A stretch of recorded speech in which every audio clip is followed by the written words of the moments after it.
This is a test of the captioning service. We will begin live session at 45 minutes after the hour.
Presenters, we are good to go.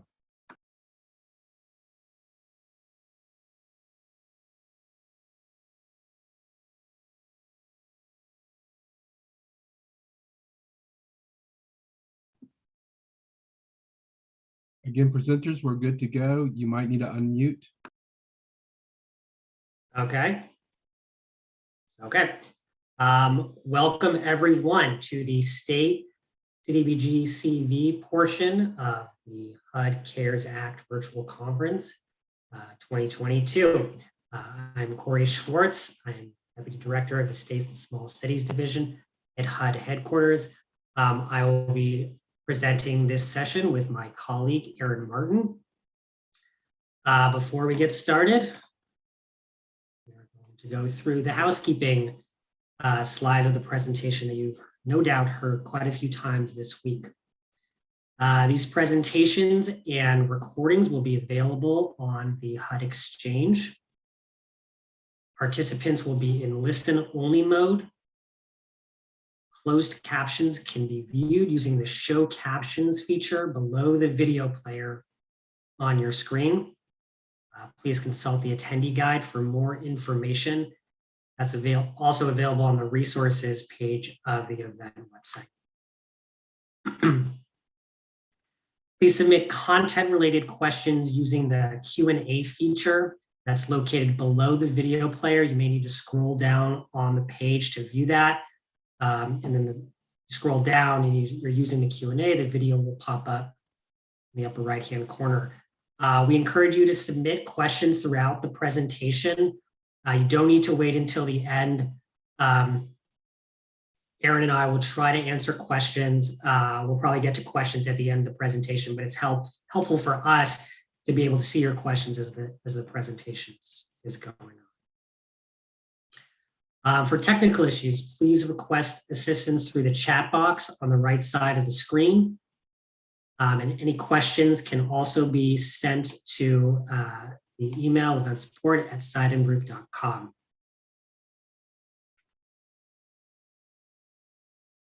Again, questions, if you want to ask questions while you're viewing the event, you can also download Slido,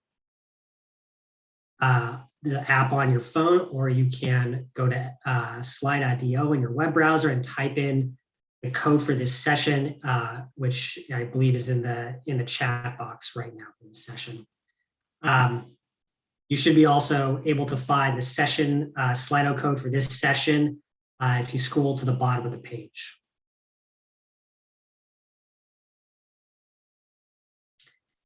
And with that, we will get started on the state CDBG program. So the state CDBG program is, it's a little bit different than what you've learned so far for the entitlement program in the last couple of days. In some ways, they're very similar. It's still the CDBG program. At the end of the day, you are going to see projects that are carried out by UGLUGs that are going to look the same as you would see in the entitlement program. The same, very similar eligible activities. They're going to meet the same national objectives, but the way you get there is quite different. And if you're inside the program, if you're administering this at the state level, if you're a non-entitlement UGLUG, or if you're working with those entities, you're really going to see how the state program has core differences that they function differently, even though the end result is quite a bit different. I'm sorry, the end result is quite a bit the same. So we'll touch on those aspects throughout the course of the presentation. Most of this presentation is going to focus on the differences between the state program and the entitlement program, as well as, of course, like we've been doing, we're going to point out how the CDBG-CV requirements for the state program differ from the annual state program.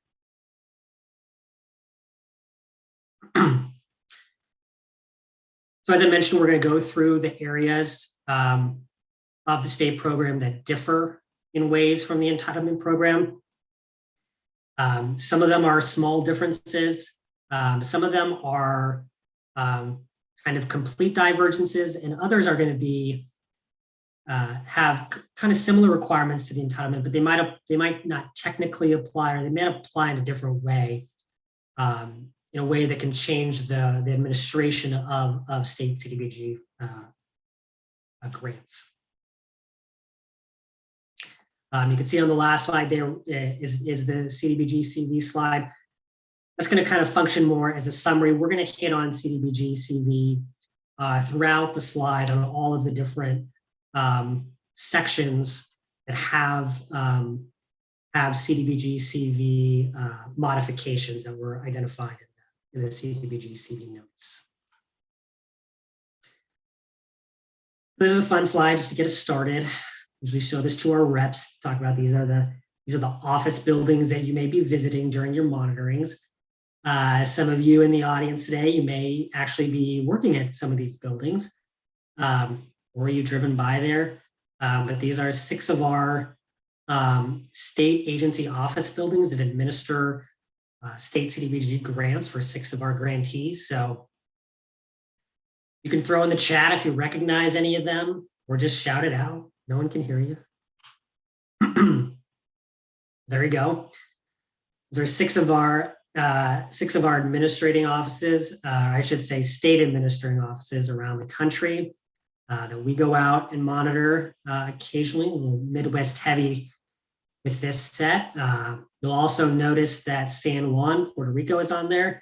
Even though Puerto Rico is a commonwealth and not a state, they are participants in the state CDBG program.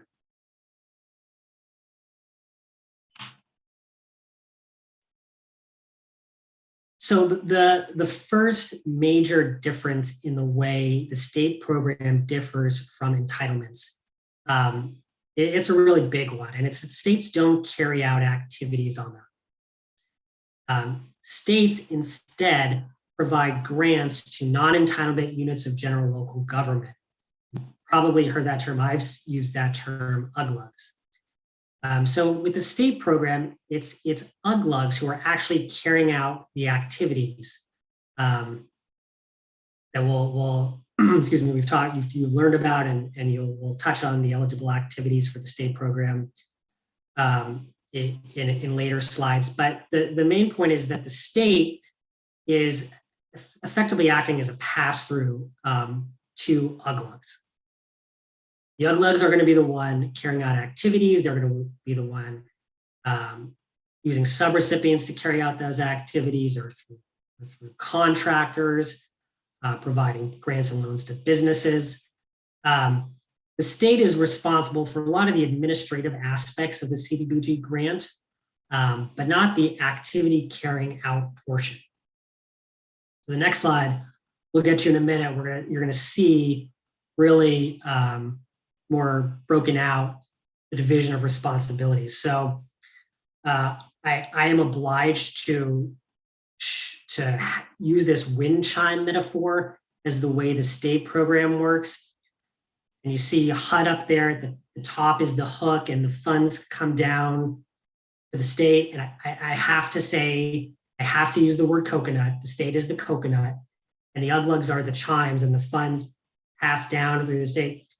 This isn't a good metaphor, of course, because wind doesn't pass through coconut to the, I don't know. The slides are prettier than the entitlements, so you have to give us that. And it's a nice little graphic to show as we walk through these. So again, HUD awards the grant to the state. The state does administration. They're going to grant funds to the UGLUGs. We'll talk about how in later slides. And the UGLUGs are carrying out the activities. Just as a broader point, talking about the state versus the entitlement program, which is somewhat intuitive, is that entitlement areas, UGLUGs, non-entitlement UGLUGs, are carrying out activities in non-entitlement areas of the state. So when you think about the entitlement program, you're talking about cities, particularly large cities and urban counties. There's about 1,200 of them around the country. And those are going to be in the denser areas, in the cities and urban counties, suburban areas. The state program, you're talking about the non-entitlement areas. So you're talking about rural areas, often exurban, and partially suburban areas. So not only is the administration different, but the nature of the activities that are going to be carried out are going to be quite different, because the states cover such a broader geographic area, both between states and within states. Especially if larger states are going to have a large geographic area that is covered, or I should say is not covered by entitlement jurisdictions, that the state is going to cover through its program. So you can kind of get a sense of how the state program might differ than the entitlement program. Before we move on to that division of responsibility slide, I want to talk about CV, because I've just introduced this really dramatic distinction between the state and the entitlement program.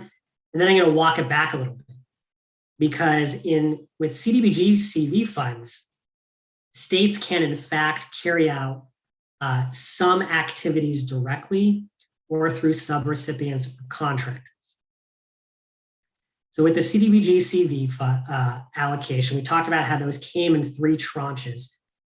Sometimes we refer to them as CV 1, 2, and 3. They came at different times of 2020. In the CDBG-CV notice, where we required states to set aside a portion of their funds, at least equal to their CV1 tranche, for use by non-entitlement UGLUGs. So it doesn't have to be just the amount in the first tranche, just the actual first tranche funding. It just has to be an amount of this entire CV grant that is at least equal to that CV1 amount. And that has to be for use by non-entitlements. That has to follow essentially the regular state program where you're distributing funds through a method of distribution to UGLUGs. We'll talk about the method of distribution later. That's going to follow your normal state program. The amounts that CV2 and 3, or at most your CV2 and 3 tranches, those states can use those like entitlements. They can carry out activities directly through their employees or through sub-recipients or contractors, just like an entitlement can.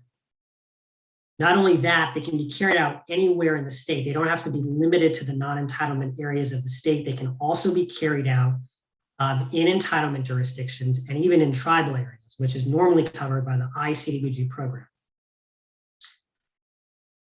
So I've introduced two kind of major points here. Annual program for states. States are not carrying out activities, but for a portion of their CV funds, they can carry out activities directly. We'll hit on that. We'll just touch on that again in the last slide, just so we don't forget that point. But now we're at the division of responsibilities. So this kind of breaks out further what the state is responsible for a CDBG award and what UGLUGs are responsible for. So as I mentioned, states are responsible for administration. So they're doing the CON plan and the annual action plan, fair housing, ensuring fair housing requirements, ensuring all statutory and regulatory compliance with the award. Now you'll see on the right side for UGLUGs, they also have to comply with federal and state requirements, and that's true. Both entities do.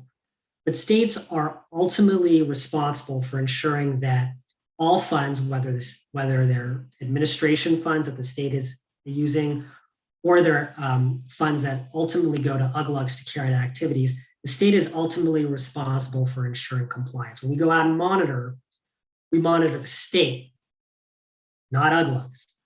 We issue findings against the state and not UGLUGs. So it's really the state that has to ensure that all funds are in accordance with CDBG program requirements. We'll talk about policy and procedures, procurement, fiscal procedures, ensuring UGLUG compliance. We'll talk about that in later slides, but that's all on the state side. On the UGLUG side, what I talked about, they're the ones that are carrying out activities directly. They're doing local citizen participation. We'll talk about that. And they are reporting to the state. They're going to have reporting requirements to the state. State has to ensure, so the state can ensure that they're meeting CDBG requirements.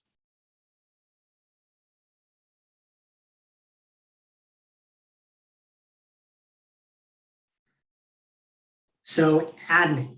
We talked about admin. You've heard about admin in a couple of sessions now. We just talked about it in the financial management portion. So you know what administrative costs are. Hopefully you do, and how to distinguish what are eligible administrative costs, how to distinguish them from activity delivery costs, which are especially important in the case of the states, because other than that small exception for a portion of their CV funds, states aren't carrying out activities directly, so they're not going to have activity delivery costs. They're going to have admin costs. But what's really important to you is knowing the caps, of course, to make sure you're not spending more admin, incurring more admin expenses that you are allowed under the program. So there is the similar 20% cap, the same 20% cap that entitlements have. For overall admin, management, and planning costs. And that's not just for the state. That includes the state and UGLUGs. So UGLUGs may have their own administrative costs that the state may choose to allow them to use a portion of the CDBG award for administrative costs, and that counts against that cap. So the state has to be aware of that and determine whether it's going to allow UGLUGs to use part of the funds for administrative expenses. I'll talk about that 20A. That's the IDIS matrix code for UGLUG planning only grants, which is a little unique. I'll talk about that in a sec. But before I do, I want to talk about the second administrative cap for states. And this is unique to states. This does not exist for entitlements. This is within that 20%, there's an additional limit on state administrative expenses. States cannot, excuse me, exceed for administrative and technical assistance costs for each year. Each year, it's for each grant, $100,000 plus 3% of their allocation. Again, $100,000 plus 3% of their allocation. Additionally, that 3%, once you get above that $100,000 threshold, that has to be matched with non-CDBG funds. So we're gonna just do a quick and dirty calculation. Your state, you get $1 million for your grant. You have your cap is going to be $100,000 plus 3% of $1 million is $30,000. So it's going to be $130,000 for state administrative and technical assistance costs. Now, these costs, this cap, only applies to the state costs. It doesn't apply to UGLUGs. So it's just the state's cap. But going back to the example, so we have that $130,000. Once you get above the $100,000 threshold, every dollar you put in of CDBG funds has to be matched by a non-CDBG dollar. So even though your cap on admin and technical assistance costs might be $130,000, you can only spend $115,000 of CDBG funds that go toward that limit. Because once you get above $100,000, half of it has to be, in this case, $15,000 has to be matched by non-CDBG funds. So it's a stricter limitation on states in terms of how much they use for administration. For planning only grants, so I mentioned I talk about this planning only grants. These are grants from the state to the UGLUG. So they're grants that are made to the UGLUG, but they're for conducting a plan. So they may not have a national objective attached to it. Plan might be a study, some sort of analysis or data gathering or whatnot. It's not an activity that's going to meet a national objective. So it's covered under this administration, the 20% cap. But there's a hitch here. And it's that once the UGLUG conducts the plan, the cost is only eligible as an eligible administrative expense if the plan shows that the activity would meet a national objective if the UGLUG were to carry it out of low mod income or slum blight. If the UGLUG conducts the plan and the plan shows that the activity that it's intending to carry out would not meet a national objective, it's not an eligible administrative expense. So states have to be aware of this. If they're going to give money for planning only grants, it may want to have in its agreement with the UGLUG that it's not going to cover the cost, because it's no longer, if the plan ends up showing that the activity would not meet a national objective, then the state doesn't want to cover that cost because it's no longer even an eligible administrative expense. Real quick, we've got a CV wrinkle in administrative expenses. So what I've been talking about applies to the annual program. There's a different cap for the CV program. And it's a little bit simpler. It's just a one test with a couple of subsets. It's a 20% cap. You have 7% for state expenditures. Of that 7%, 5% for admin, 2% for TA. The remainder can be used for admin expenses by UGLUGs. There's no $100,000 plus 3% test. So again, for CV, 20% of your admin of your CV grant can be used for admin. No more than 7% can be used by the state itself.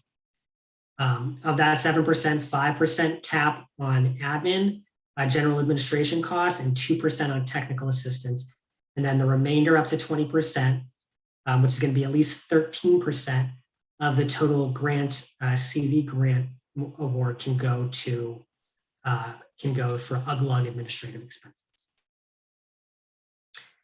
And with that, we're going to get into the plans, awards, and timing. I'm going to hand it off to Erin. Thank you, Corey. Hello, everyone. So my name is Erin Martin. I'm also in the States and Small Cities Division at HUD.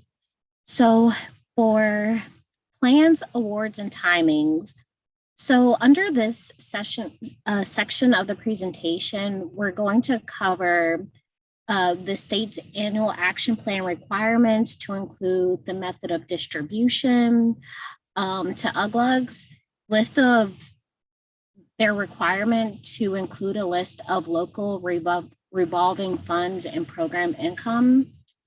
We'll also talk about the local citizen participation requirements for UGLUGs, pre-agreement cost, and timely distribution. So the comp plans and action plans are due 45 days before the start of the program year. This is for the state CDBG program. And before that, the states have a 30-day public comment period. Typically, I'll mention that there's typically some timing issues with the allocation. So as many of you probably know, that often plans are delayed until the HUD allocations are available. And then accordingly, the plan's due dates are often extended due to those delayed allocations. Because pretty much the grantees, you all and UGLUGs need to know your allocation amounts in order to plan and to develop those activities. So there's more on this in the CPD notice 19-0. And you'll probably hear some more throughout the presentation. Next slide, please. Okay. All right, so let's talk about the method of distribution, or MOD.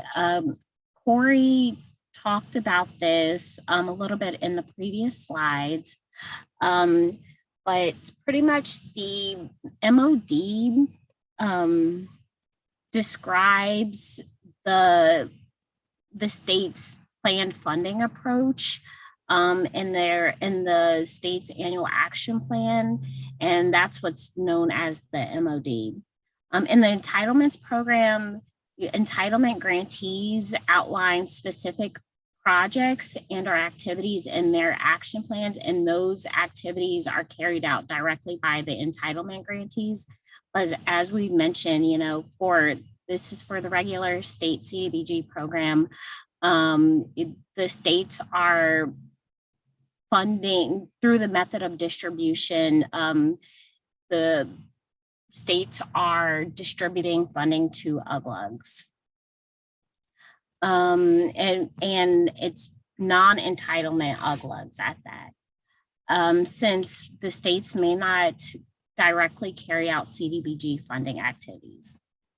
I'll note here that, as Corey mentioned, there are some modifications for CV where the state may act directly.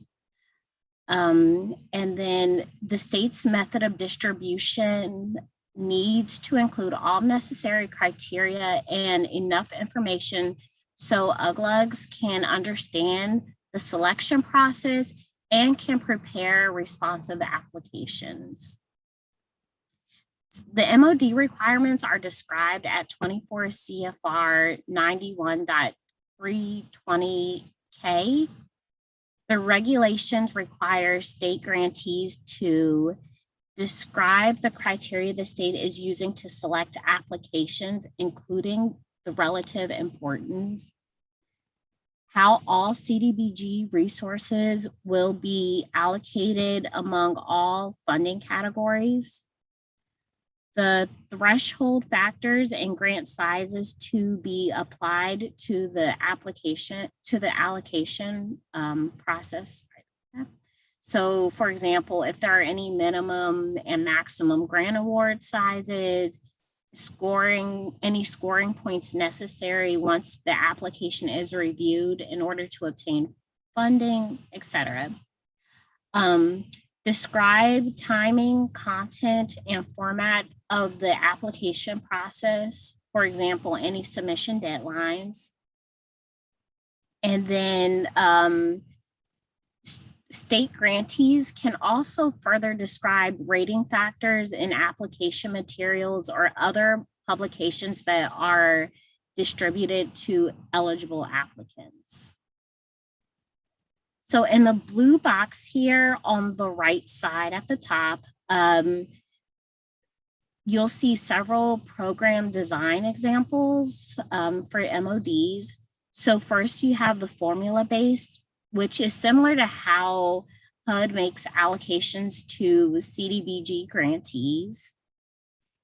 There's the also through competitions, so which you'll typically see competitive funding rounds based on housing, infrastructure, economic development categories, the main funding categories where UGLUGs submit applications for the appropriate competition. So if they have a housing program, then they would submit to the to that respective housing competition. And then finally, there's the regional fair share, where all eligible UGLUGs receive a piece of the pie, or in quotes, their fair share.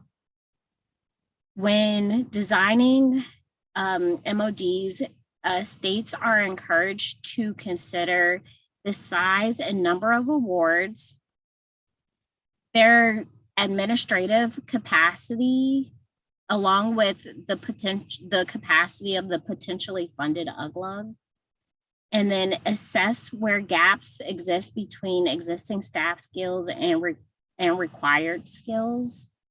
And then also finally, with that, just undertake the appropriate training and capacity building to administer the program.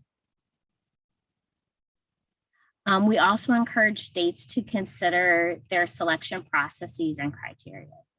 So let's see. For CDBG-CV grants, again, Corey already mentioned this, the state grantees can use a portion of the funds to act directly to carry out activities through employees, contractors, and subrecipients. All right, let's go to the next slide, please. Thank you. CDBG accomplishments and expenditures. So this is my second time doing this, the basically CDBG programs for states. And there used to be, I think for the entitlement side, there was a similar sort of graphic that they also put up on the screen. So this may or may not be, this may be your second time seeing this over the course of the week. But if it's your first time, here we're really just trying to show the diversity of CDBG programs, and we're counting accomplishments by various activity types. So you'll see the green circles are scaled to show the total expenditures, and then the accomplishments for each category are in orange. So the data is a little bit dated. It's a couple of years old, but you'll see, public facilities, there is a lot of money spent for public facilities, water and sewer categories. And the benefit is 1.4 million residents, whereas a much smaller amount of money was spent, let's see, and food banks. You see the little tiny circle there, food banks. However, accomplishments wise, it benefited 2.9 million persons. Let's see, what else I think that pretty much covers this slide. The last thing I'll mention is MODs may be broken down into similar categories since states get to choose and prioritize their funding categories. And so you may see, we talk about like the competitive rounds that state may have. So, there may be public facility competitions and housing rehab competitions. And so I just wanted to kind of point that out as you look at this slide and maybe make some comparisons to what you all are doing as grantees. Next slide, please. Locally held program income accounts. So for UGLUGs that are receiving funds from the state is required to describe each local program income account, including any revolving loan funds.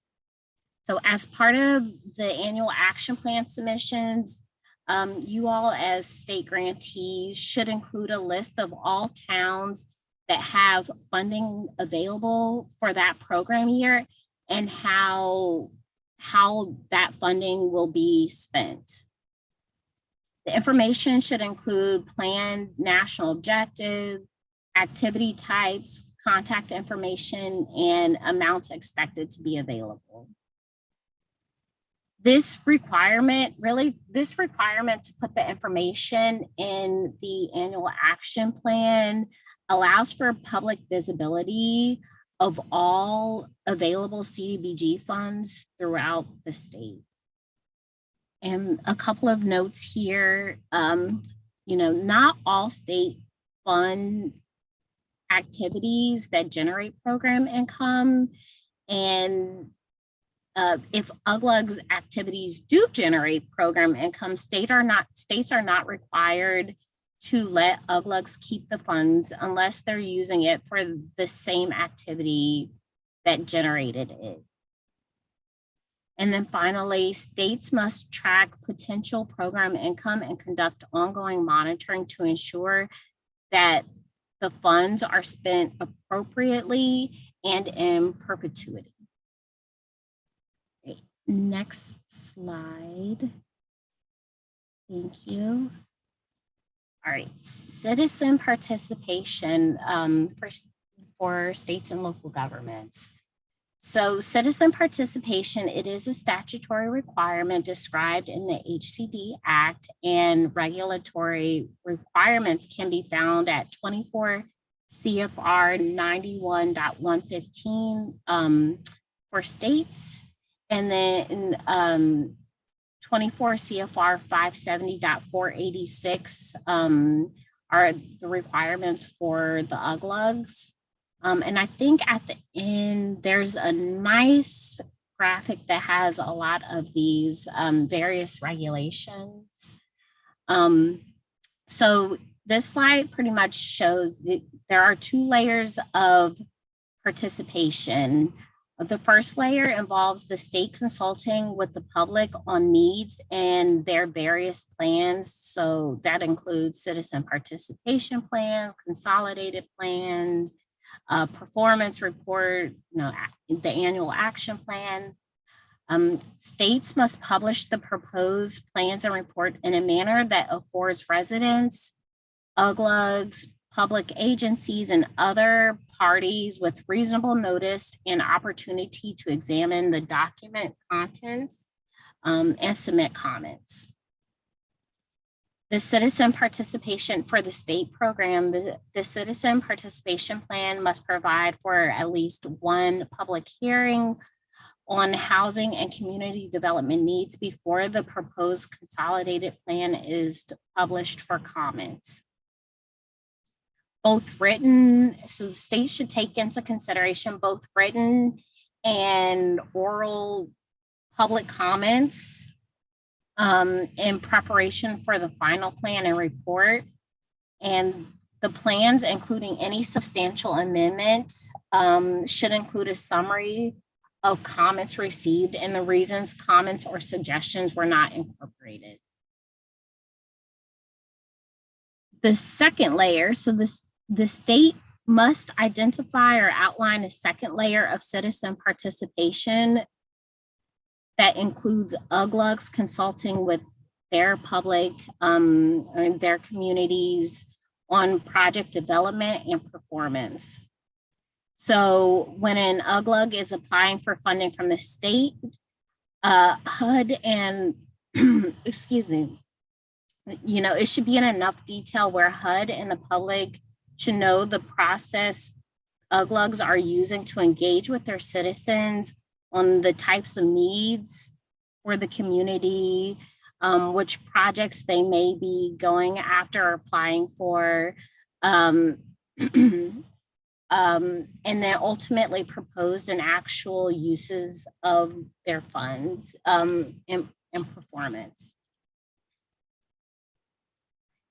As part of the consolidated planning process, UGLUGs receiving CDBG funds from their states must follow requirements at 570.486, which provides for and encourages citizen participation and emphasizes participation by LMI persons.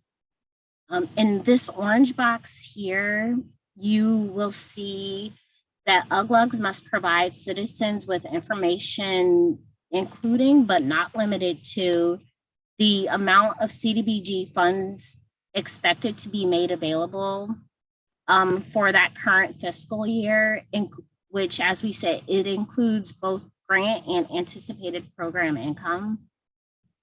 The range of activities that may be undertaken with CDBG funds, the estimated amount of CDBG funds proposed to be used for activities that will meet the LMI national objective, proposed CDBG activities likely to result in displacement, and the UGLUG's anti-displacement and relocation plans. Also provide citizens with contact information for submitting complaints and grievances. Provide citizens with reasonable notice and opportunity to comment on proposed activities and changes. And I'll note that substantially, this is where we talk about substantial changes to the UGLUG's application. So substantially changed means changes made in terms of purpose, scope, location, or beneficiaries. TA or technical assistance to groups that are representative of LMI persons. And then all these really should, the UGLUG still, these are minimum requirements, but the state can have additional requirements, and whatever the UGLUG is doing, it should be consistent with all of the requirements, including those imposed by the state. UGLUGs must also provide at least 2 public meetings to listen to public and respond to proposals and questions at various stages of the program. So as for CDBG-CV, the CARES Act permits grantees to adopt an expedited citizen participation procedures and hold virtual hearings for consolidated plan submissions for the CV funds and for CDBG grants for fiscal years 2019 and 20.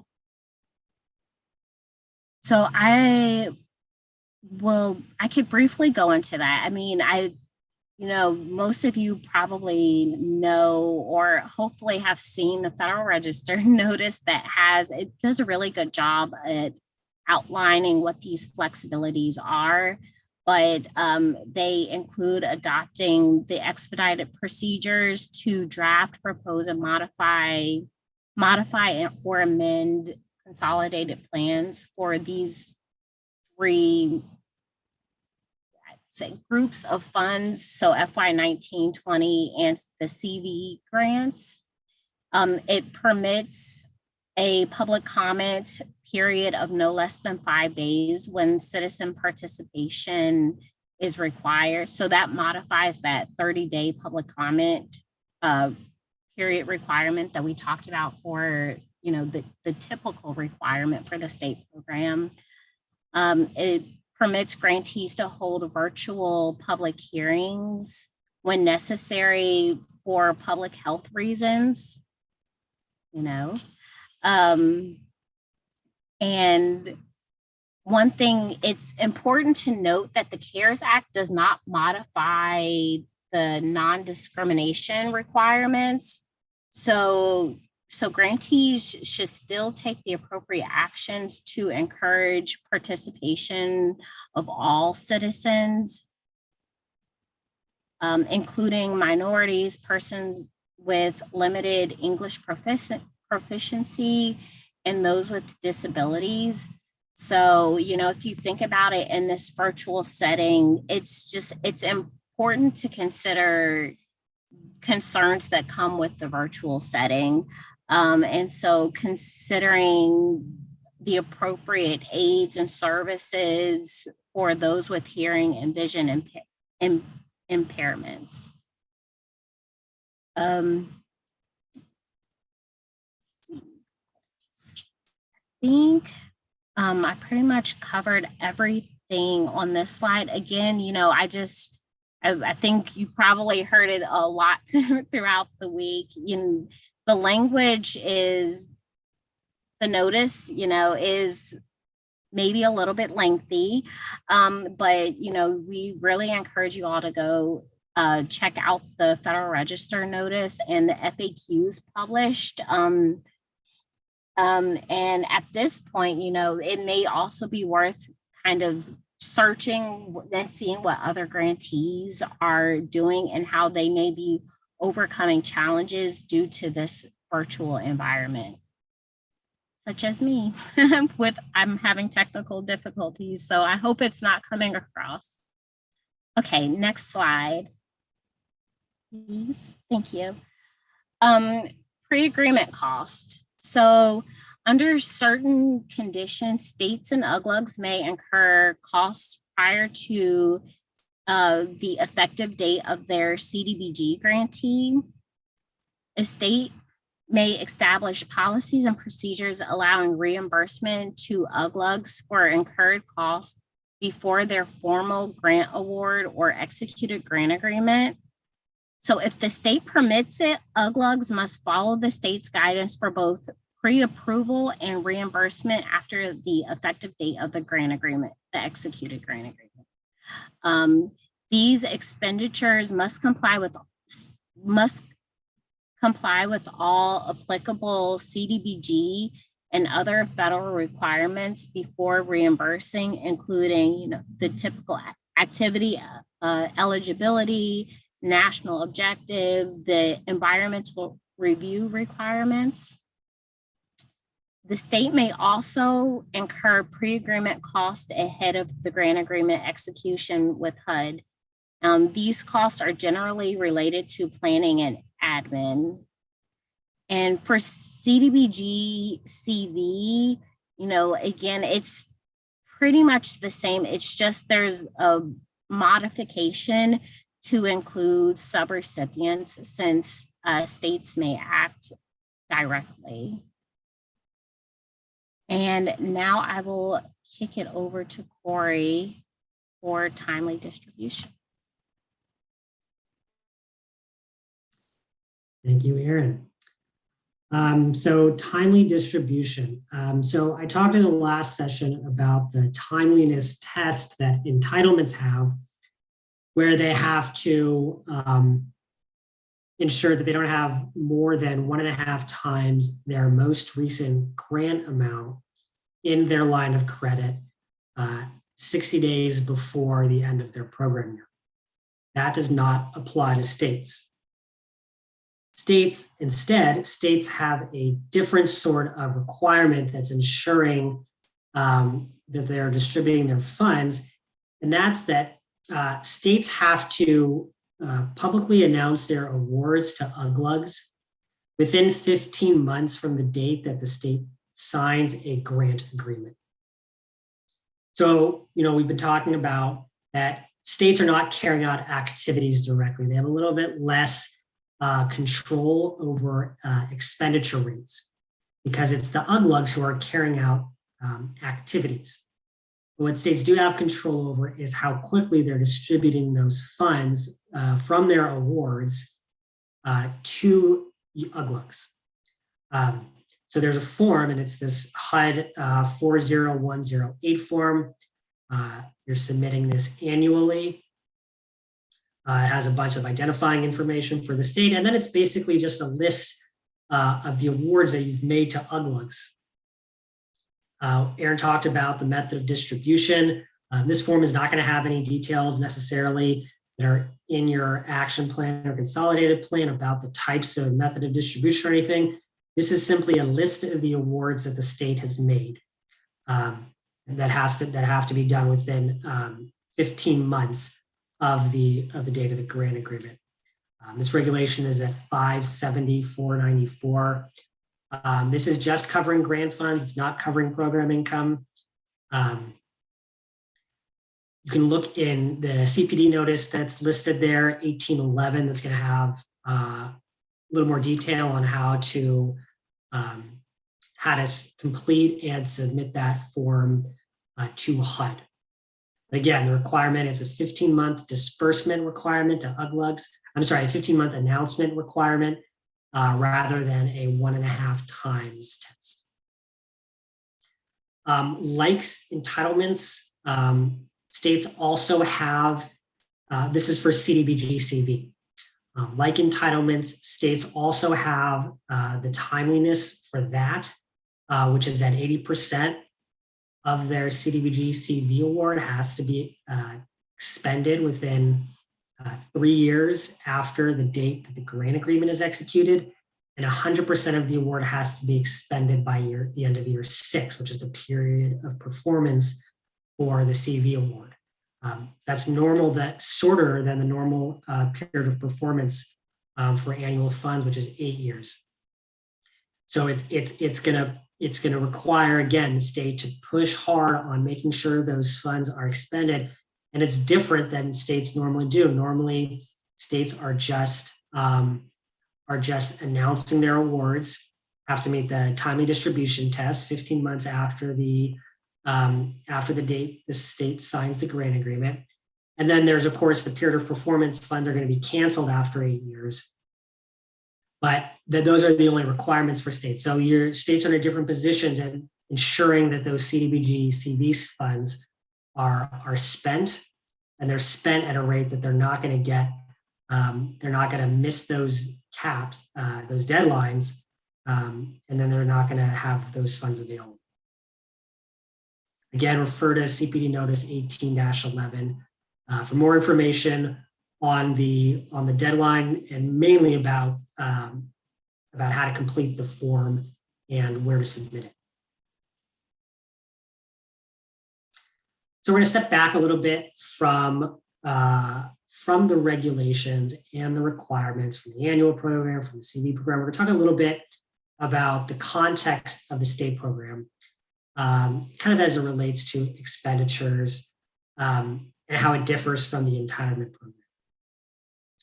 So I have a couple of charts up here, and this gives you a little bit of context about how quickly states are expending their funds, and how large of a balance they have in their line of credit,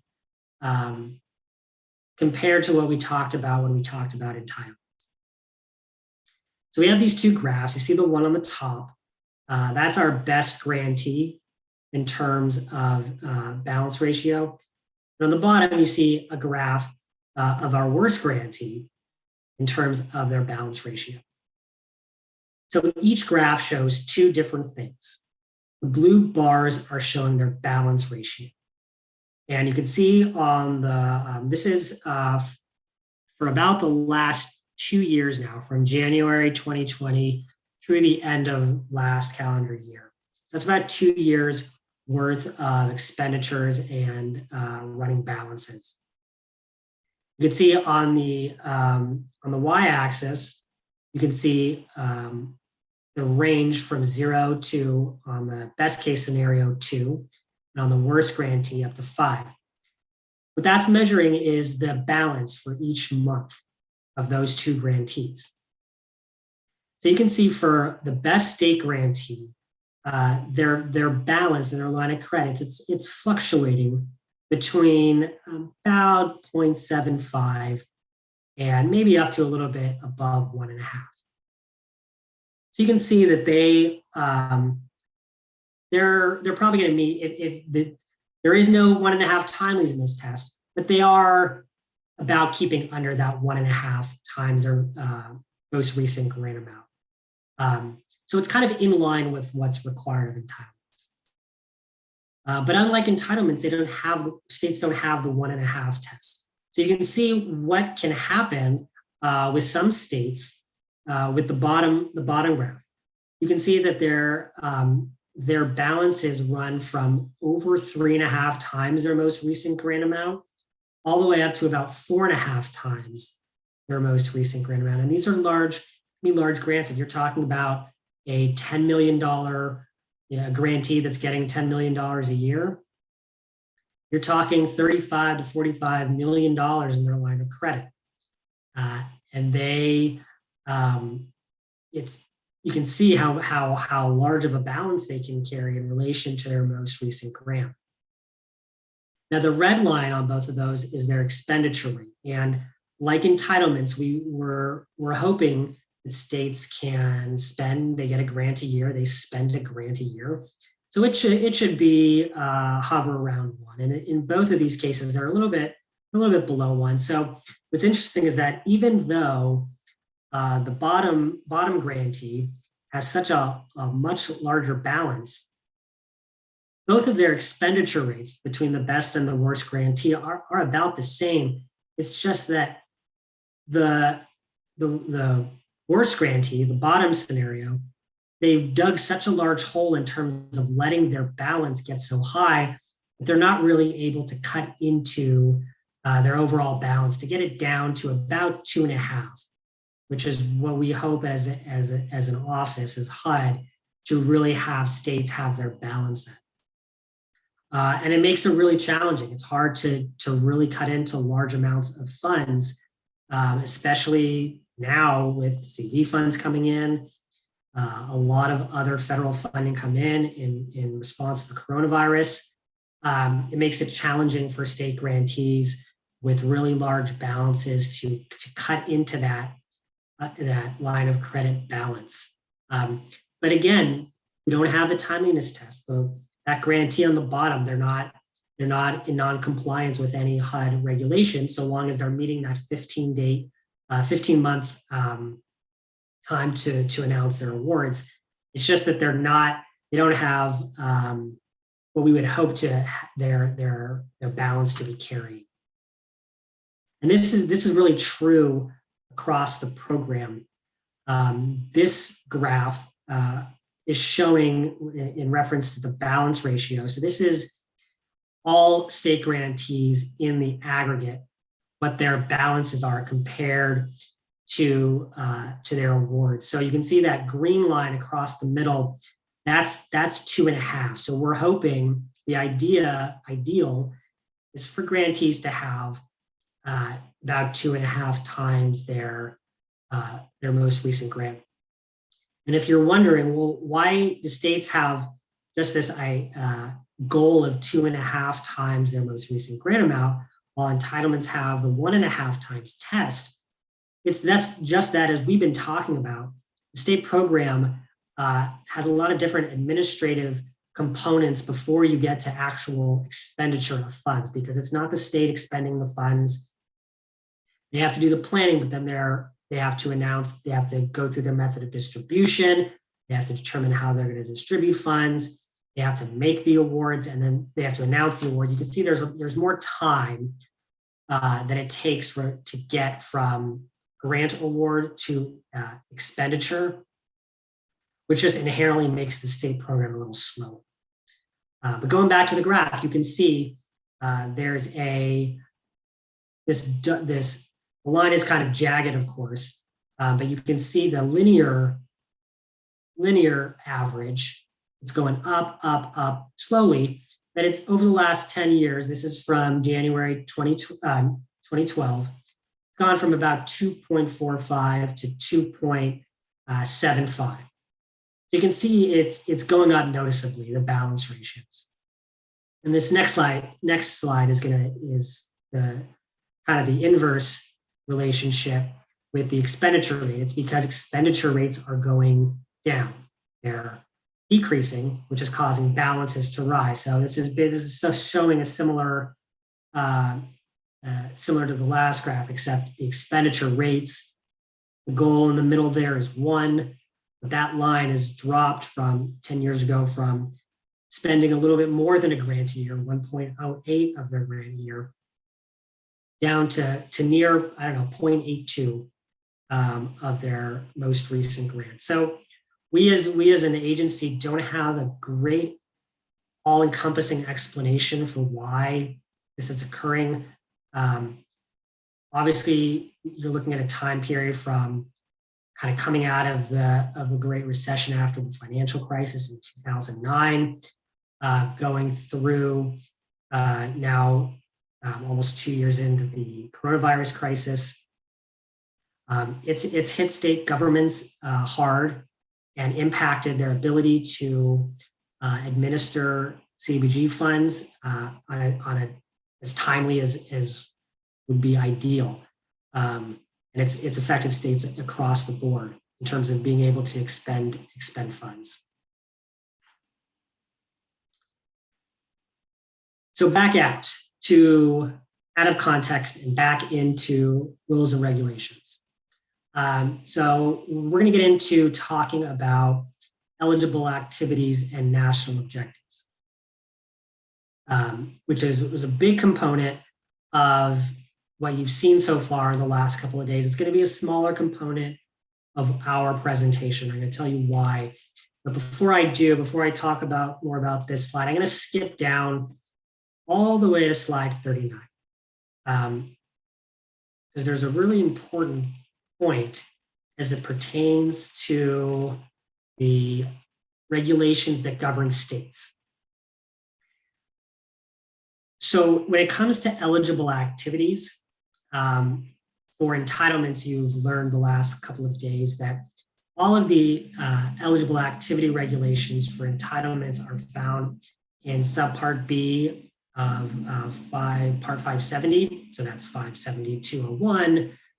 You've learned about public service activities, 570-201, housing, rehab, housing activities in 570-202, special economic development activities in 570-203. All those are 570-200s. The states do not follow that portion of the regulations. Instead, the state is looking at the Housing and Community Development Act for its eligible activities. So I'm going to flip back to our previous slide as I talk about what that means. States don't have to follow 570-200. They're going to look at the act to determine what is eligible. Now, that it's kind of a big deal because obviously you don't have to follow the regulations, but it's not as much of a big deal because, of course, the entitlement regulations are based on the activities in Section 105 of the Housing and Community Development Act, called the HCDA or the Act. So the activities are essentially going to be the same types of activities, but the entitlement regulations, because they expand a little bit on the Act, they provide some little bit of different contours and limitations on the language of the Act, the activities, eligible activities in Section 105. So states have a little bit more flexibility in the language that they have to abide by for determining eligible activities. The second point, and this is an even bigger one, is in 570-480C. This is right at the top of the state regulations, which are subpart I of Part 570. States have something called maximum feasible deference. And it's fancy terminology for saying states have much more leeway for interpreting the language in the Act, in the Housing and Community Development Act, than entitlements do. So those 57200s, the 57300s, those apply to entitlements. They're much more prescriptive around the rules for entitlements. States have more flexibility, and they can interpret the HCDA in a way that, as long as it's not, their interpretation is not plainly inconsistent with the language in the Act, then they can do what they want. So if you're a state administrator, you're working with a state, you always want to keep the term maximum feasible deference in your back pocket when you're dealing with HUD. Because when you're being monitored, you want to be able to say that, well, what we're doing is not plainly inconsistent with the Act, even though maybe the entitlement regulations don't say we can do that. And so we can do it because it's in 480C. We have maximum feasible deference. So I'm giving you a little tip here. If you've made it now to 2:48 Eastern on Friday, you deserve to get this tip to use against us in the future. So again, states have more flexibility. There aren't as many regulations, implementing regulations in Part 570 that pertain to states. Subpart B, Subpart C, they don't apply in the same way. Now, states can use those regulations as what we call interpretive guidance. And it makes it easy for states to just adopt those as interpretive guidance and just follow the entitlement regs. They're spelled out a little bit. They can use them for when UGLUGs have questions about eligibility. They can just point to the CFR and say, well, we're just going to follow the entitlement regs. It can make it a little bit more convenient. But there is that daylight of flexibility that states have that entitlements don't. So that's something to keep in mind. That applies to a lot of components of the program. It comes into play more with eligible activities, but we'll mention in other instances where the regulations that apply to entitlements don't apply to states and how that helps. So back to eligible activities. As I mentioned, Section 105 of the Housing and Community Development Act are where you'll find the eligible activities for the state program.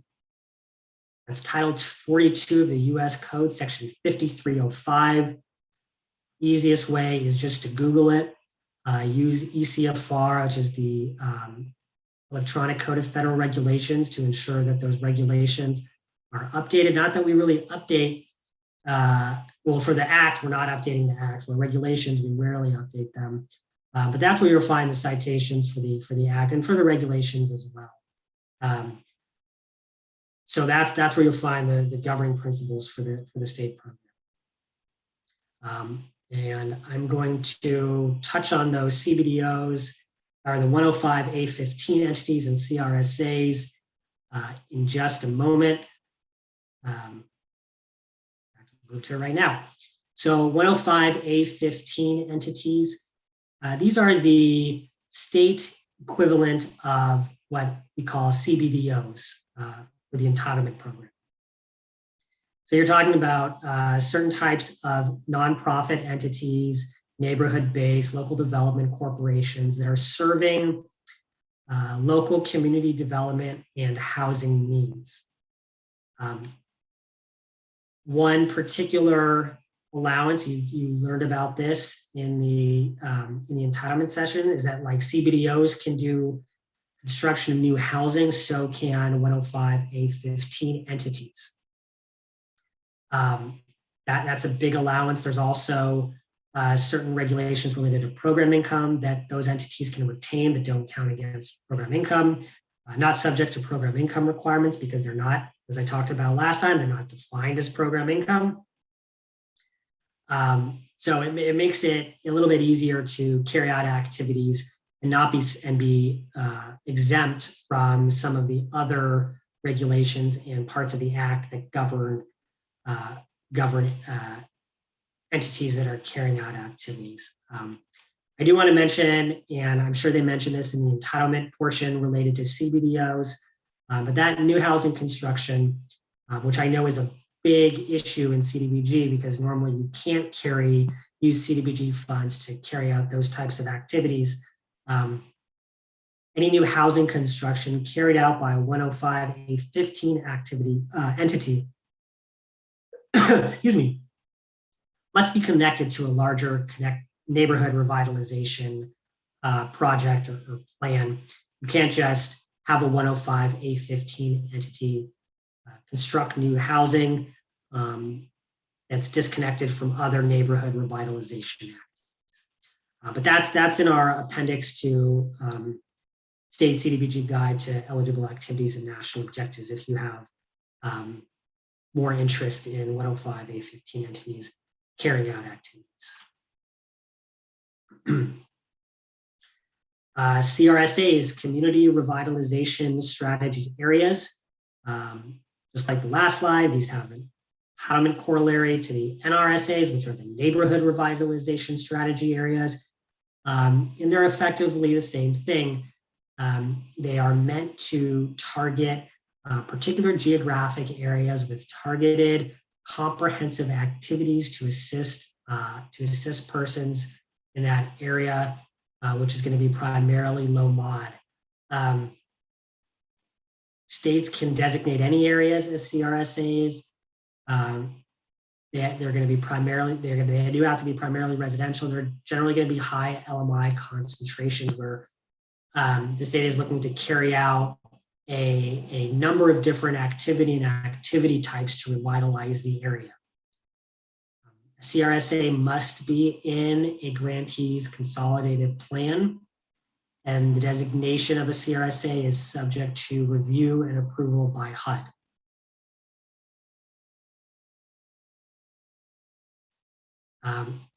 Like 105A15 entities, the act of designating a CRSA is going to allow for some special things for activities in those areas. So housing units can in different parts of the CRSA, in different areas within the CRSA, can be considered part of one structure. Job creating activities in the area can be considered to meet an area benefit, the low mod area benefit national objective. So you might ask yourself, well, why does that matter? It's going to lessen the burden on the grantee for collecting information. So normally if you have an activity that's going to create jobs, you have to collect household income information to ensure that they're meeting the LMJ national objective. But if you're carrying out a job creating activity in a CRSA that meets a low mod area benefit, you don't have to collect all that data. You can carry out the activity. It's still that low mod national objective overall. You don't have the same record keeping burdens that an LMJ activity. So there are certainly benefits to identifying areas as CRSAs and carrying out activities to really target the issues that low mod residents face in that area.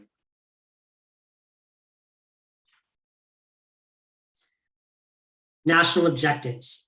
This is going to be a quick slide. So national objectives they are in the state regs.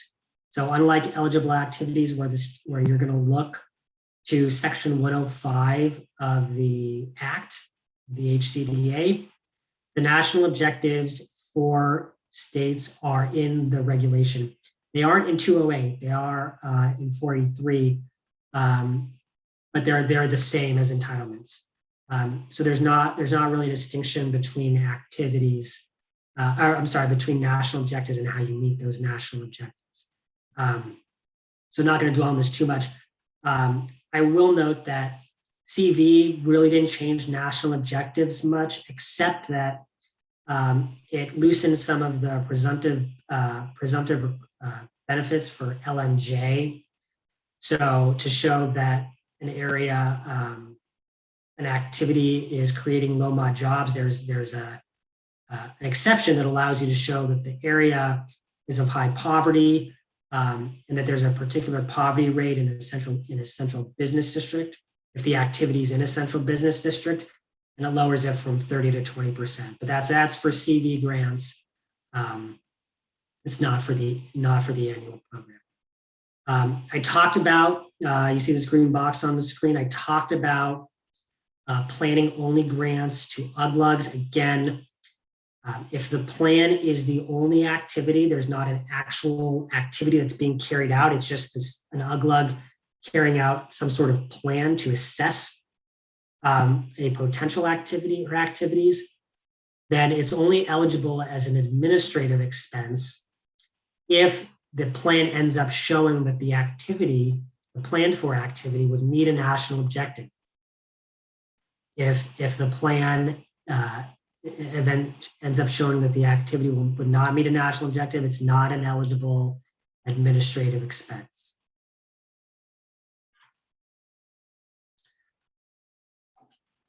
So this is getting a little bit more into the practical about qualifying activities using the low mod area benefit national objective, and some really big differences between the entitlement and the state programs. On the left, you're seeing an urban area, and on the right, you're seeing a more rural setting. This is probably pretty obvious to you, just based on the way the areas are drawn. So for each of the two graphics, the gray area is the entitlement area. I'm sorry, the grantee area. So on the left, in the urban setting, you have an entitlement grantee, that gray shaded area. And on the right, you see a state grantee where the entirety is part of the is a non-entitlement area within the state's jurisdiction. So the entire portion of that graphic is part of the non-entitlement area.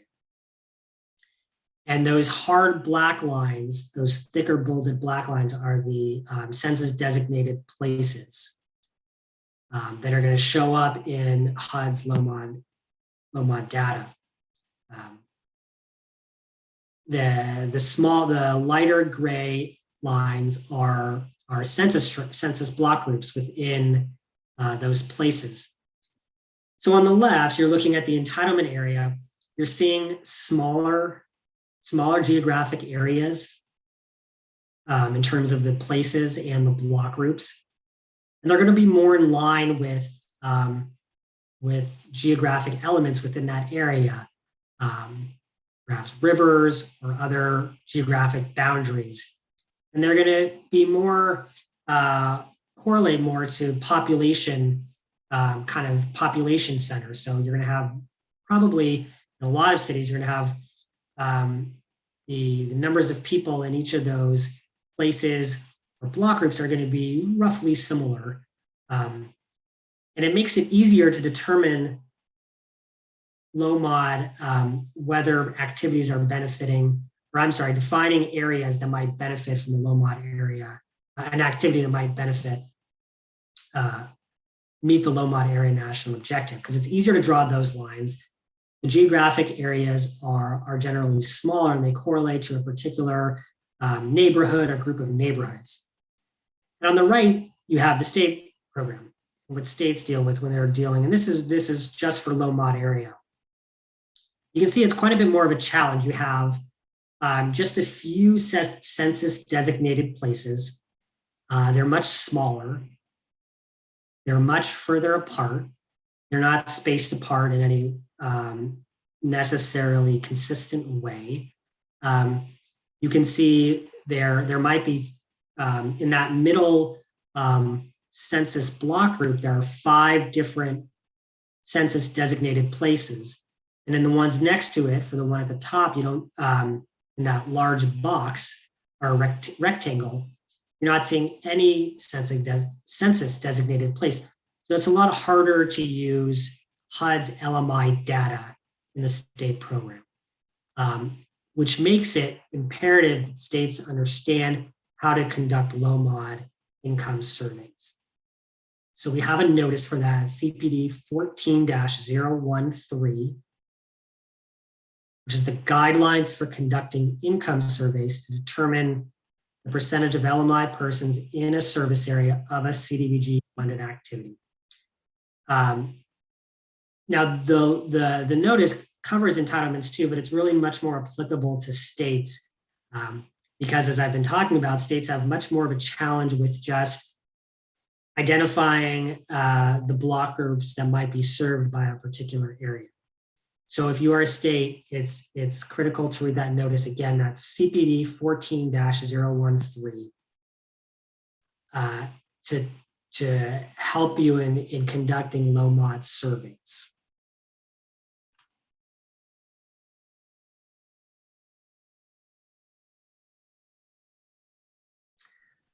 Okay, moving on to program income and revolving funds.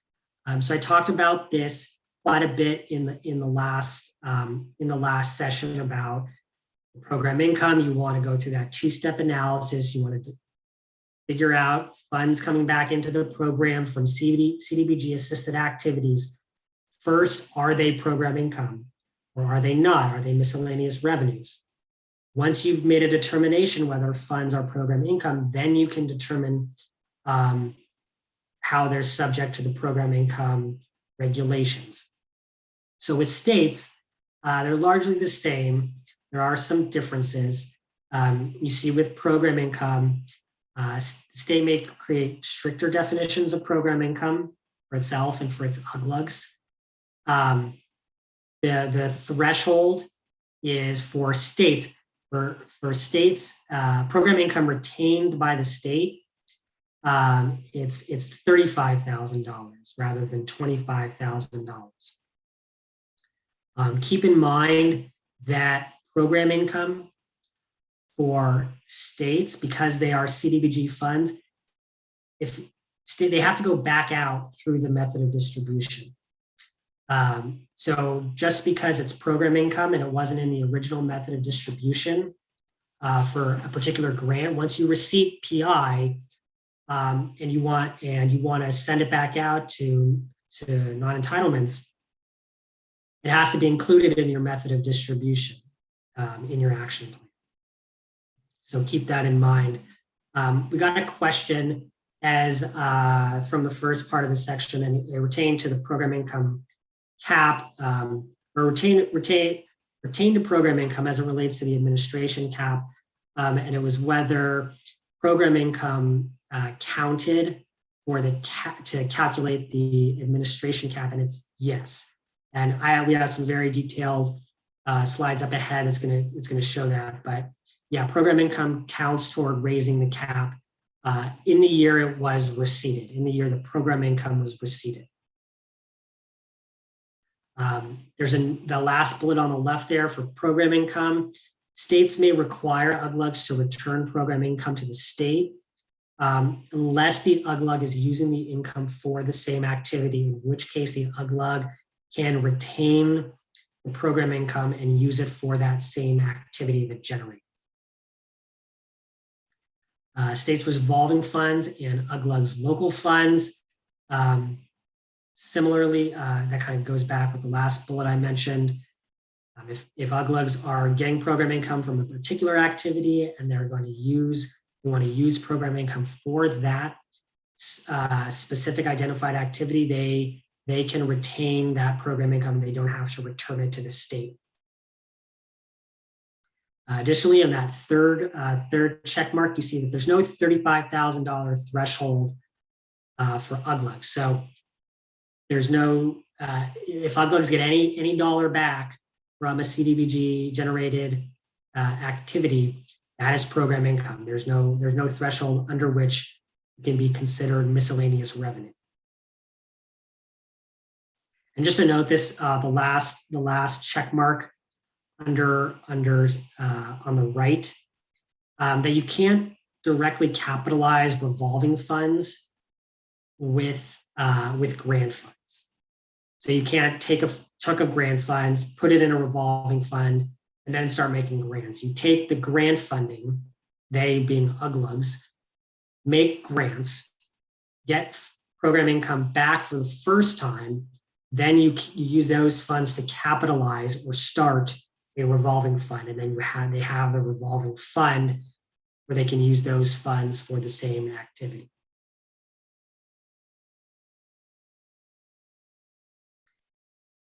Fiscal controls and accounting.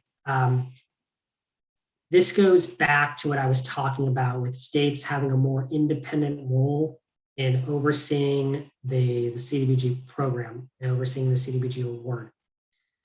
States, as you can see there, don't follow all of Part 200, or at least don't have to follow all of 2 CFR Part 200, the Uniform Administrative Requirements.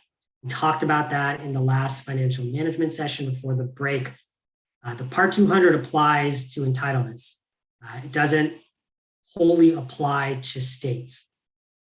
On one of the later slides that Aaron mentioned and that I flipped to briefly is going to talk about, we'll get to it again later, but it's going to talk about which parts of Part 200 apply to states and which parts states can adopt. So in 574.89, which is the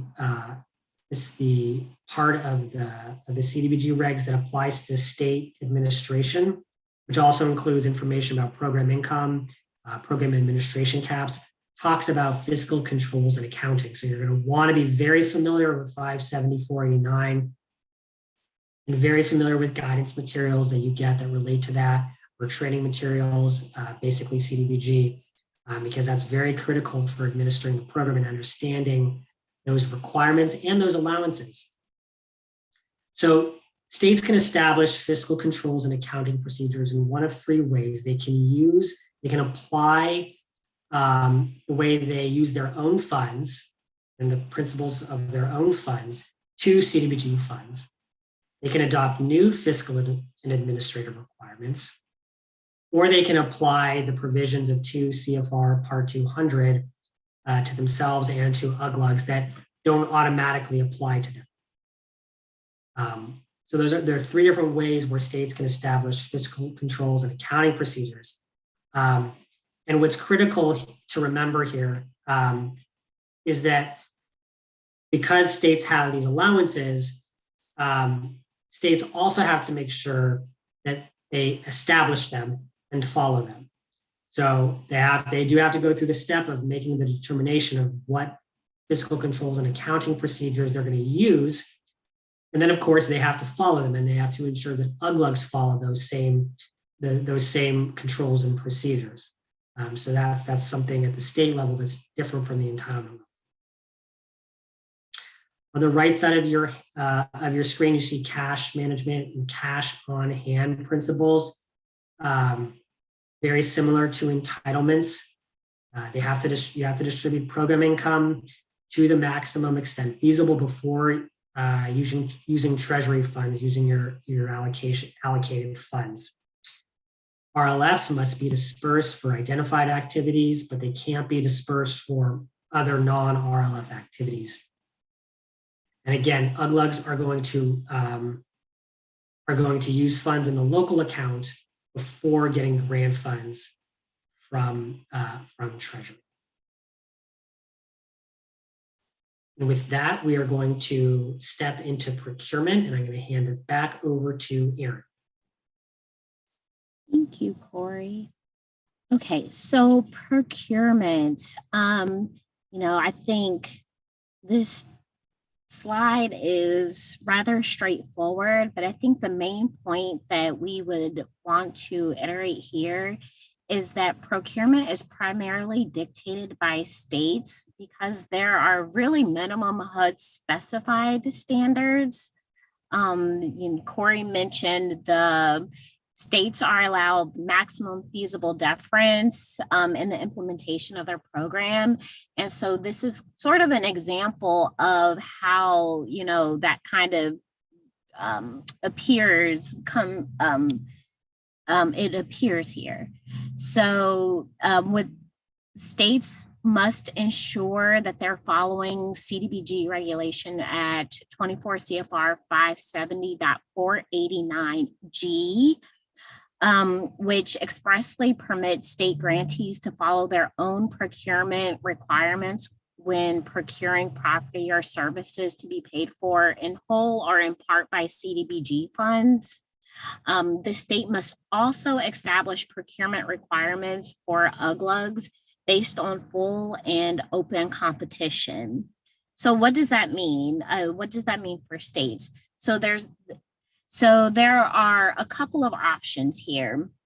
So the state could choose to adopt procurement sections of 2 CFR 200 for procurement actions, so they could adopt either in whole or in part. So if state grantees choose this path, HUD really encourages state grantees to carefully read each subparagraph of the federal procurement regulations to make sure that you know what you're adopting. And you can find these requirements at 2 CFR 200.318 through 200.326.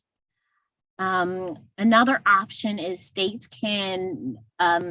they may establish requirements applicable to its own funds or even adopt new requirements for UGLUGs. Or you could do sort of a combination of both of those options that I just said. So essentially, again, just write it down, make sure the policies and procedures are detailed enough where everybody is on the same page of what states and UGLUGs are doing when it comes to procurement. So as you'll see in the regs here at 489G, there are some minimum procurement standards. So there's not much, it's only a paragraph. So be sure to read that paragraph as many times as you need to make sure that you include the minimum procurement standards that we have in the regs. And so that includes promoting full and open competition. It includes methods of procurement and when they apply. So you want to be sure to spell out, if you're doing small purchases, sealed bids, informal advertising, competitive proposals, just making sure that you spell out these various methods of procurement. Also, cost plus a percentage of cost and percentage of construction cost contracts are not allowed. They are prohibited. So be sure that that's not happening. Standards of conduct for employees engaged in the award or administration of contracts. So conflict of interest. And then ensuring that all purchase orders and contracts include all applicable references to federal requirements. Again, I just reiterate, whatever you all as states choose to do, it's just important that it's well documented it's well documented what the standards are, and that the state and its UGLUGs are following. Because when it comes time to monitor, that's what you're being judged by, what your policies and procedures say. I know it's the end of the day, and I'm sure you all are ready to bring on the weekend. But, I think that, again, there's a lot of flexibility here. I'll go over this box in green. It's a common question that we see. It's rural areas with few engineering and construction firms often ask about conflict when one firm helps develop the project requirements for procurement and that same firm also wins the bid. So, would this be a conflict of interest? Normally we would have time to kind of talk about it in a different format, in a different setting, but the answer is yes, it is a conflict of interest. However, upon written request, states have the authority to issue an exception to a conflict of interest provision. HUD actually encourages it, especially in these rural areas. Again, just make sure that it's well documented, that and the UGLUG may go ahead and move forward with the firm. If a local government has requested an exception to the conflict of interest provision, the state must properly document its determination and compliance with all requirements of this section of the regs. Again, you could find this part in 570.489. H is where you would get some more information here. And it explains factors to be considered for exceptions. So for CV, and it still applies with some modifications to include subrecipients. Again, since states can carry out activities directly, the reg has been expanded, if you say, to include subrecipients or even other state agencies that may be using CD funds. All right, next slide, please. Thank you. Okay, subrecipient monitoring. So again, here, the state must evaluate UGLUG risk of non-compliance and then monitor and audit the activities of the UGLUG as necessary.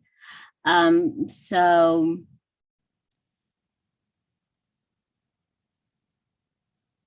I lost my place. For HUD, monitoring is really the primary tool that we use to ensure compliance.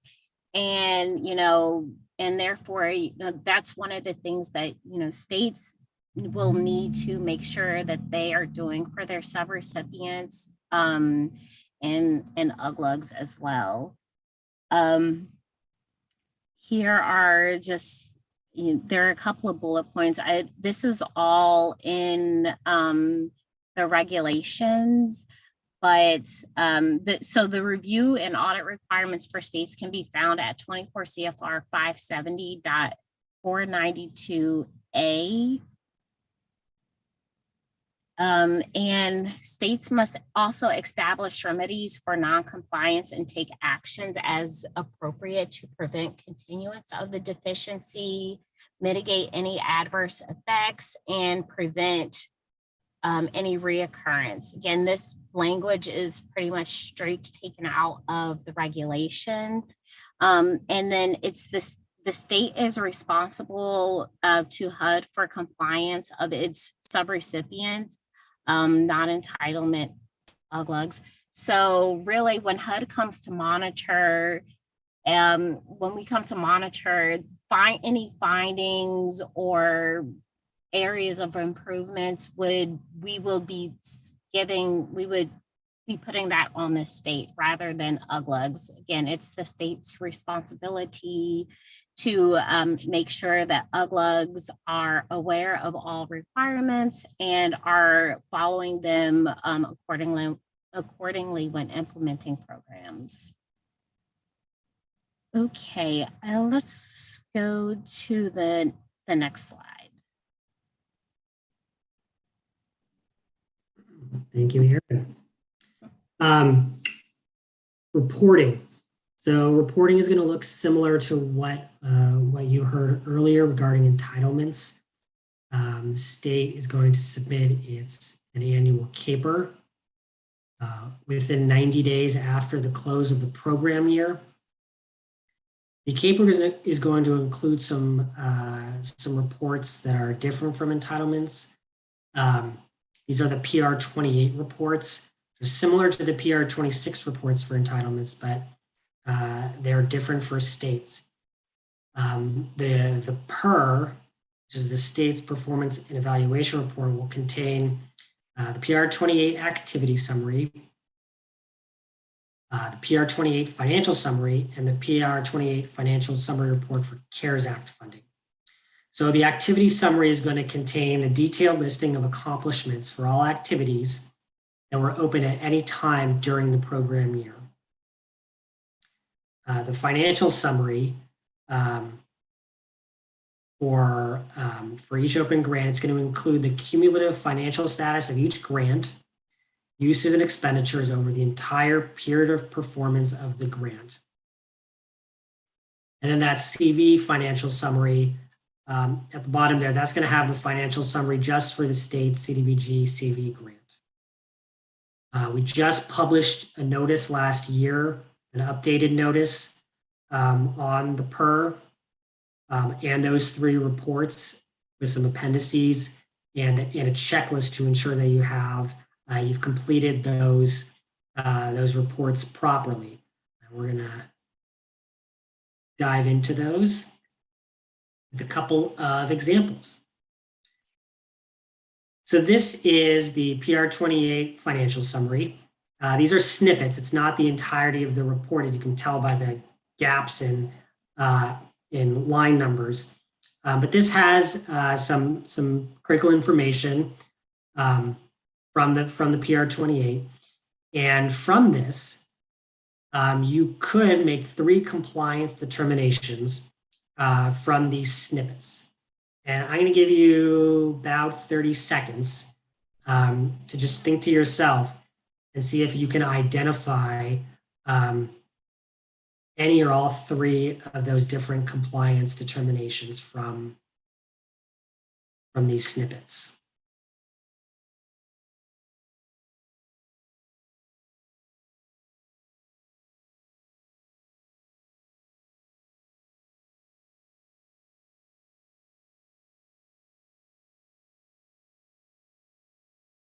All right, I'm going to give you less time because you're all excited to get out of here. First one, line 18, state funds set aside for state administration match. On here, it's $0. Well, states don't have to set aside funds for the state administration match if they don't exceed the $100,000 threshold in 49. So have they? Well, look down to line 31.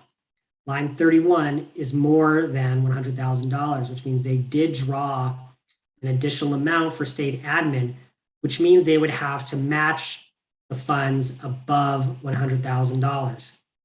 They're going to fail that or the second admin cap test. They're going to have to go back and set aside other state funds to match the amount above $100,000 that they drew for state admin. So the second one is is in the green there. So back down to line 31 for the total drawn for state admin. Did it exceed the 3% of their grant amount? I should say their total state CDBG resources. So to figure this out, you're going to divide line 31, divided by the amount in line 7, which is their total state CDBG resources. And this is the sum. You don't see it here, lines 1, 5, and 6, but what those are, line 1 is the grant amount. Line 5 is program income. So this goes back to that question I mentioned we had gotten earlier, and you can see how it plays out. Does program income count toward the admin cap? And it does. And this is how it counts. You can see you're adding it to the denominator here to figure out whether you've exceeded the cap. You can also see it down there in line 46, program income received. That's just replicating line 5. They're just using it for the public service cap down there on line 46. But if you add all those, line 6 is section 108 program income or repayments, but that's not going to be as common with the state program. But you would add it as a resource as the denominator for determining the cap. So what you're going to do is you're going to see if they exceeded the 3% threshold. So they drew $161,911 for state admin in total. They get that $100,000. So you're finding the difference and you get $61,911. That's the amount above the $100,000 you're allowed to take, so long as it does not exceed 3%. So you divide it by line 7, you get 2.97%, less than 3%. They did not exceed the 3% cap, so they passed that aspect of the test. Even though up above they didn't match it, they at least didn't exceed the 3%. And then in blue down there at the bottom, the last test, the public service cap. So that's the 15% public service cap. It's the same as entitlements. Here it's just lines 43, which is not in this snippet. That would be just the amounts expended for public service activities, divided by line 48, which is the same amount as your state allocation plus your program income. And it doesn't matter because 0 divided by anything is 0. So no public service activities means that they pass the public service cap test. I know, more of these, great. But they're important, so it's good just to see how these play out. I know you got, sometimes it can be, make your eyeballs bleed to look at too many IDIS screens, but when you're going through these, when you're getting a lot of just words and talking about caps, it's really helpful to see how they play out. So here, this is going to be compliance with planning and admin cap. So these are different numbers here, but you can see the test on line 58. Percent of funds dispersed to date for public admin. You're going to find that on line 52, divided by line 57, which is that same denominator of your state allocation plus program income, and it does not exceed 20%. And then at the grant level, just the annual grant is the test in line 62. So you're dividing the same numerator of the amount expended for planning and admin. Of course, this is planning and admin. 20% test incorporates planning and admin expenses for both the state and their UGLUGs. Whereas on the previous screen, it was just state incurred administrative expenses. This is admin for state and UGLUGs. So you see here, they passed the test that administrative expenses for state and UGLUG combined do not exceed 20% of their annual allocation plus program income. Part 2, so we're still on the PR 28 financial summary. This This is the 3-year expenditure test. So you can see here, this is a really easy test to pass. So please pass this test.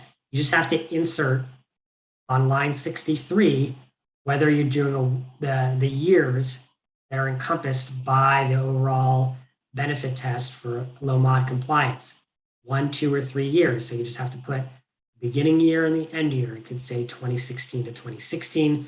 And if for this example, 2016 to 2017 or 2016 to 2018. So grantee put in the year. So good, they passed that test. Line 64, final per for compliance with the overall benefit test, no, because you're only going to put yes when you're closing out the grant. But annually, if the grant is still open, you're always just going to put no in line 64. And then if you go down to line 77, you're seeing the calculations for that test. And here under total, it's captured the expenditure low mod income benefit percentages for 2016, 2017, and 28 aggregated. 0.97, you've exceeded 70%, so you're good. I'm gonna do a couple more quick screens. This is not a test this is not a CAP test. This is a shot of the grant financial summary for CDBG-CV for states. You can see there on down on lines 11 and 12, dispersed for coronavirus or activities not related to coronavirus. Can anyone see a problem with this screen?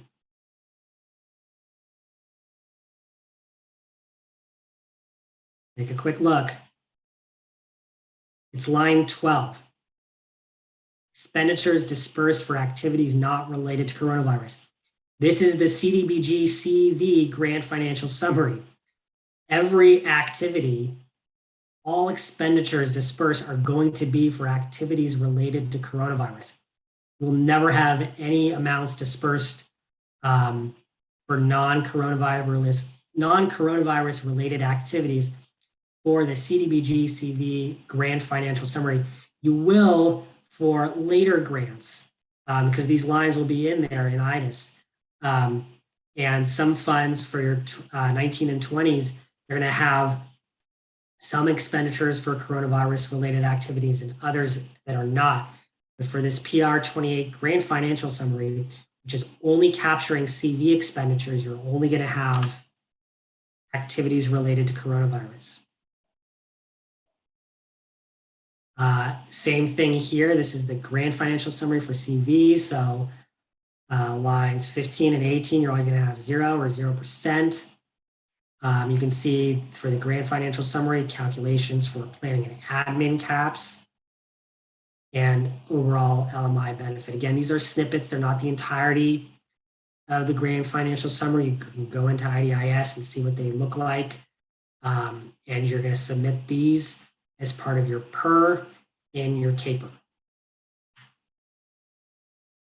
We're nearing the end. We've got a couple more slides left. They're kind of recap slides. We've got about 11 minutes left. We don't have a lot of questions in our queue. So please, if you have questions, get them in now so Aaron and I can take a look and ask and answer them while we're talking. But I've flashed this slide before.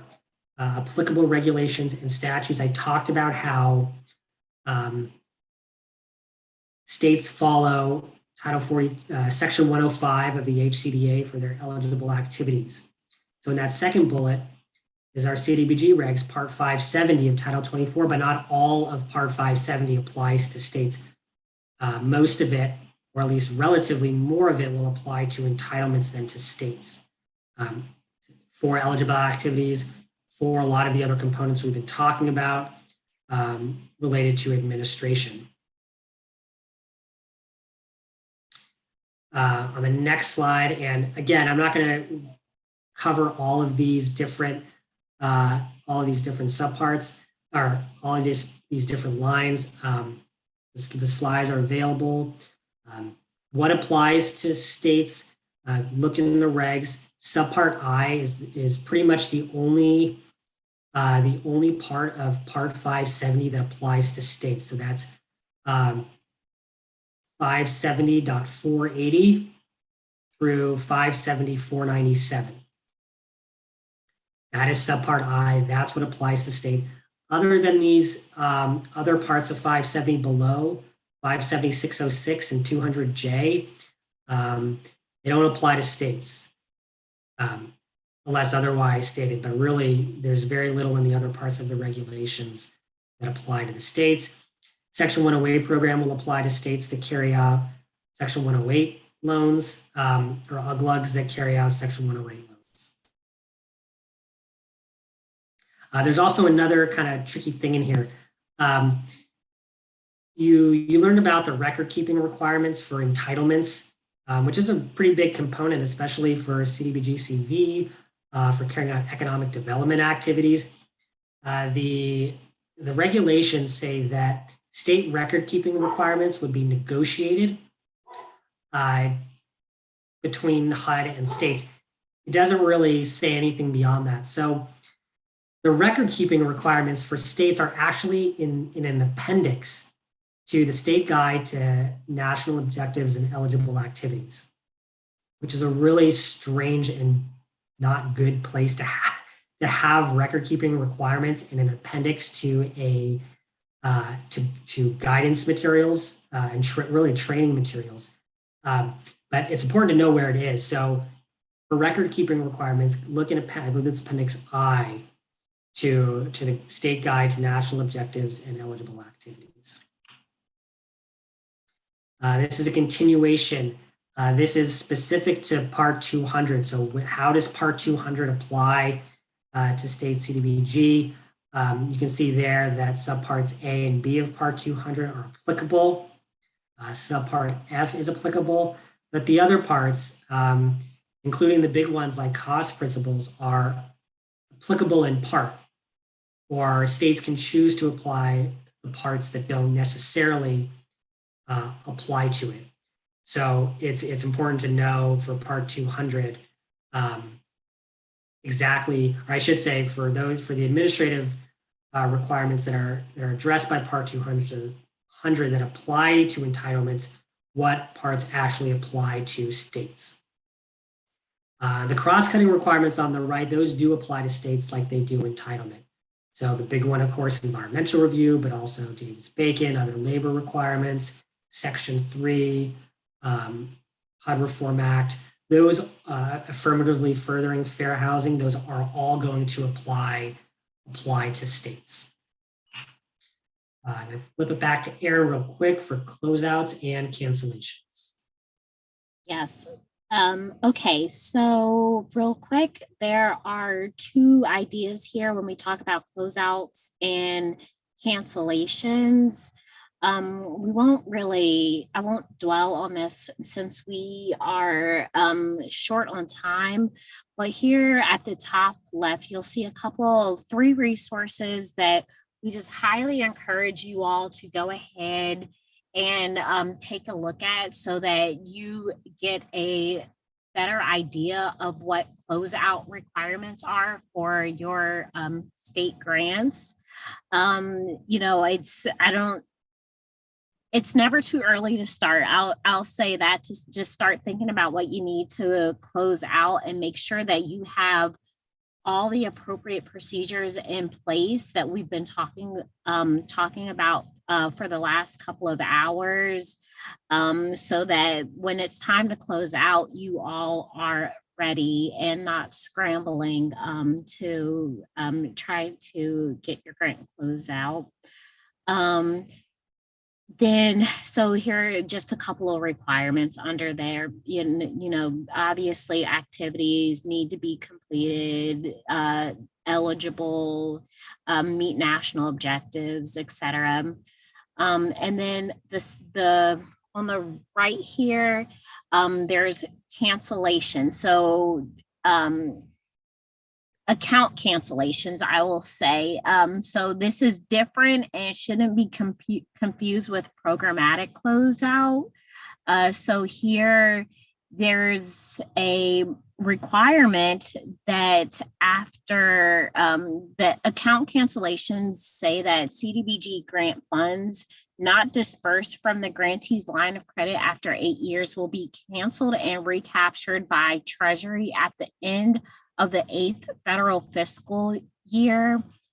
This is pursuant to 570.489H. So just go take a look at that. I think you all probably are all familiar with it. So to sum it up, for FY 2015 funds, they'll be canceled and recaptured if they're not drawn down from your line of credit by the end of this year, typically around, September, but throughout the year, sometime, spring, summer, we do issue some guidance to kind of let you all know when that date is so that you can go ahead and make sure that you've spent all your money, because we don't want to take anything back. And it's important to know that HUD cannot waive this requirement. And I am finished. Corey, go ahead if you want to finish us out. Thanks. Okay, last content slide. I'm not seeing any questions in the queue, but this is your last chance to get a question in. Hopefully we can answer real quick. This is our state CDBG-CV slide. I think we did a good job of this being a summary slide because we've talked about everything. But for the CV program, things to remember: states can carry out activities directly. It has to have set aside the amount at least equal to the CV1 tranche of their allocation for use by non-entitlements, but the rest states can use directly through its employees, subrecipients, or contractors, as well as throughout the state. It's not limited to non-entitlement areas. They can also carry out activities in entitlement in tribal areas. No state admin match required because that $100,000 plus 3% test does not apply to the CV grant. Instead, you're looking on the right there on the screen, got the same 20% cap, but then you have the same, you just have the 7% combined general admin and technical assistance caps for the state itself, and the remaining amount. So it's going to be at least 13% can go to UGLUGs for their own general admin and technical assistance. And then with those procurement and record keeping requirements, those were modified just to allow, just to kind of acknowledge the fact that states are going to be carrying out activities, but the nature of the requirements are really changing. With that, we are 3:44. I see no other questions. I see some nice comments. Thank you all. If you are on the East Coast along the ocean, stay safe with this storm. I see it's snowing in Washington, D.C. And thank you for sticking around for the last couple of presentations for the conference. Thank you, Corey. Thank you, Aaron. We will be ending this live session and we will restart the stream at the top of the hour, 4:00 p.m. Eastern, for co-managing CDBG-CV and DR.